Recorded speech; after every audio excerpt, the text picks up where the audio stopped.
ಆತ್ಮೀಯ ಸ್ನೇಹಿತರೆ, ಅಣ್ಣ ತಮ್ಮಂದರೆ ಹಾಗೂ ಅಕ್ಕ ತಂಗಿಯರೇ, ಪ್ರಪಂಚದ ಇತಿಹಾಸದಲ್ಲಿ ಈ ದಿನ ಒಂದು ಕರಾಳವಾದ ದಿನ.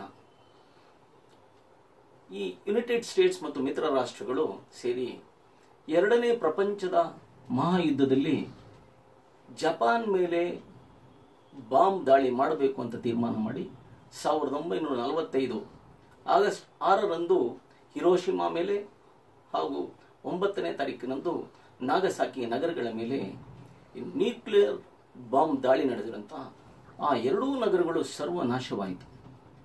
ಸುಮಾರು ಲಕ್ಷಾಂತರ ಜನ ಎರಡೂ ನಗರಗಳಲ್ಲಿ ಸಿವಿಲಿಯನ್ ಅಂದರೆ ನಾಗರಿಕರು ಸಾವನ್ನಪ್ಪಿದ್ದಾರೆ. ಅಲ್ಲಿನ ಜನ ಅದರಿಂದ ಧೃತಿಗಳಿಲ್ಲ. ಅವತ್ತಿನ ದಿನ ಸೋಲಿರಬಹುದು, ಆದರೆ ಮುಂದಿನ ದಿನಗಳಲ್ಲಿ ಇವತ್ತು ಪ್ರಪಂಚದಲ್ಲಿ ಅತ್ಯಂತ ಮುಂದುವರಿಯುತ್ತಿರುವ ಹಾಗೂ ಮುಂದುವರೆದ ದೇಶಗಳಲ್ಲಿ ಜಪಾನ್ ತಾನೂ ಒಂದು ಅಂತ ನಿರೂಪಣೆ ಮಾಡಿದೆ.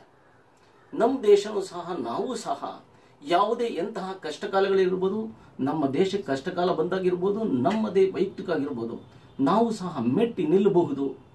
ಎಂತಹ ಆ ಜಪಾನ್ ಎರಡೂ ನಗರಗಳು ಸರ್ವನಾಶ ಆಗಿದ್ರೂ ಸಹ ಹೇಗೆ ಅದನ್ನು ಮೆಟ್ಟಿ ನಿಂತು ಈ ದಿನ ಅತ್ಯಂತ ಮುಂದುವರೆದ ಹಾಗೂ ಮುಂದುವರಿಯುತ್ತಿರುವ ನಗರಗಳನ್ನಾಗಿ ಮಾಡಿರುವಂತಹ ಉದಾಹರಣೆ ನಮ್ಮ ಮುಂದೆ ಇದೆ.